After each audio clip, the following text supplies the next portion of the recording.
Breaking news, cancer-stricken John McCain kills skinny repeal of Obamacare as he votes no with two other Republicans. Republican Senators John McCain, Lisa Murkowski and Susan Collins voted against the skinny Obamacare repeal bill, killing the GOP's 7-year quest to unravel the Affordable Care Act early Friday morning.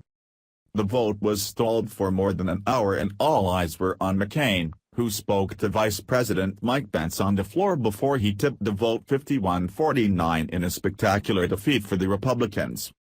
Majority Leader Mitch McConnell addressed the Senate, and said, "This is certainly a disappointing moment. I regret that our efforts were simply not enough this time." He concluded, "It's time to move on." Democratic leader Chuck Schumer then took the floor and called for a bipartisan effort to make improvements. He said, "We are not celebrating, we are relieved. Obamacare was hardly perfect. It did a lot of good things, but it needs improvement." Earlier Thursday evening, McCain and Senators Lindsey Graham of South Carolina, Ron Johnson of Wisconsin and Bill Cassidy of Louisiana announced they would oppose the bill unless they had a guarantee from Speaker Paul Ryan it would not pass through the House in its current state. The senators were fearful the current bill, which would repeal individual mandates and leave 16 million more Americans uninsured by 2026, would become law. Instead, they hoped it would serve as a path for a House-Senate Conference Committee to try to work out another comprehensive health care legislation. After Ryan spoke to the opposing senators on a conference call, McCain appeared to be the last holdout among the four as he spoke to Pence for more than 20 minutes on the Senate floor while the vote was stalled.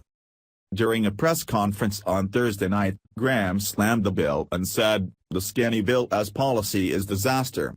As a replacement for Obamacare, it is a fraud." He added, "I need assurances from the Speaker of the House and his team that if I vote for the skinny bill, then it will not be the final product. I'm not going to vote for a pig in a poke." Ryan tried to assuage their concerns, saying, "If moving forward requires a conference committee, that's something the House is willing to do." While McCain initially branded Ryan's response insufficient, the House Speaker managed to convince both Graham and Johnson on a conference call to vote in favor of the bill, dubbed the Health Care Freedom Act. McCain held out on declaring how he would vote, and all eyes were on the 80-year-old as he applauded Senator Chuck Schumer, DNY, who said, "Let's start over. We can do better. It is not too late to turn back from this proposal." The convoluted developments played out as a divided Senate debate in legislation to repeal and replace Democrat Barack Obama's Affordable Care Act.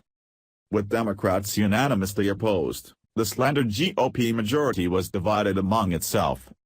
After both the comprehensive bill and the repeal-only option failed on the Senate floor earlier this week, McConnell and his top lieutenants turned toward a lowest common denominator solution known as skinny repeal.